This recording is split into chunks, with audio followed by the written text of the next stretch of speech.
നമസ്കാരം. ആർട്രസിൽ നിന്നും റിയാൽറ്റർ അനീഷയാണ്. ഒരു ബിൽഡിങ്ങിനെ സംബന്ധിച്ചിടത്തോളം അത് ഫ്ലാറ്റ് ആവാം, അല്ലെങ്കിൽ കൊമേഴ്ഷ്യൽ പ്രോപ്പർട്ടി ആകാം, എന്ത് തന്നെയാണെങ്കിലും പ്രത്യേകിച്ച് വലിയ അപ്പാർട്ട്മെൻറ്റുകളൊക്കെ പണിത് കഴിയുമ്പോൾ അതിന് കംപ്ലീഷൻ സർട്ടിഫിക്കറ്റും ഓക്യുപ്പേഷൻ സർട്ടിഫിക്കറ്റും കിട്ടിയിട്ടുണ്ടോ, അത് രണ്ടും വളരെ ഇമ്പോർട്ടൻ്റ് ആണ്. മുനിസിപ്പാലിറ്റി അല്ലെങ്കിൽ പഞ്ചായത്താണ് ഈ സർട്ടിഫിക്കറ്റ് കൊടുക്കുന്നത്. ഈ കംപ്ലീഷൻ സർട്ടിഫിക്കറ്റ് എന്ന് പറയുന്നത് ആ ബിൽഡിംഗ് നിയമാനുസൃതമായി പണി പൂർത്തിയായിരിക്കുന്നു എന്ന് ലോക്കൽ അതോറിറ്റി നൽകുന്ന ഒരു രേഖയാണ് കംപ്ലീഷൻ സർട്ടിഫിക്കറ്റ്.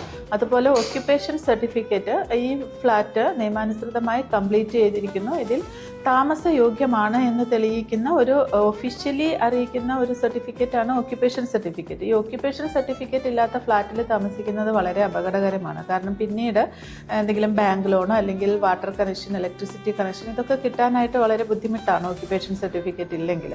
അപ്പം ഒരു പ്രോപ്പർട്ടി നമ്മളിപ്പം ഓൺഗോയിങ് പ്രോജക്റ്റൊക്കെ മേടിക്കുന്നവർ അതിൻ്റെ പണി പൂർത്തിയായി കഴിയുമ്പോൾ തന്നെ അതിൽ താമസിക്കാനായിട്ട് തുടങ്ങും. ഇങ്ങനെ ചെയ്യുന്നതിന് മുമ്പ്, താമസിക്കുന്നതിന് മുമ്പ് അതിന് ഓക്യുപ്പേഷൻ സർട്ടിഫിക്കറ്റ് ഉണ്ടോ എന്ന് ചെക്ക് ചെയ്യണം. അപ്പം ഈ രണ്ട് സർട്ടിഫിക്കറ്റും കൃത്യമായി ഇതിന് കിട്ടിയിരിക്കുന്നു എന്ന് ഉറപ്പ് വരുത്തിയതിന് ശേഷം മാത്രമേ ആ ഫ്ലാറ്റിൽ താമസിക്കാനായിട്ട് തുടങ്ങാവൂ.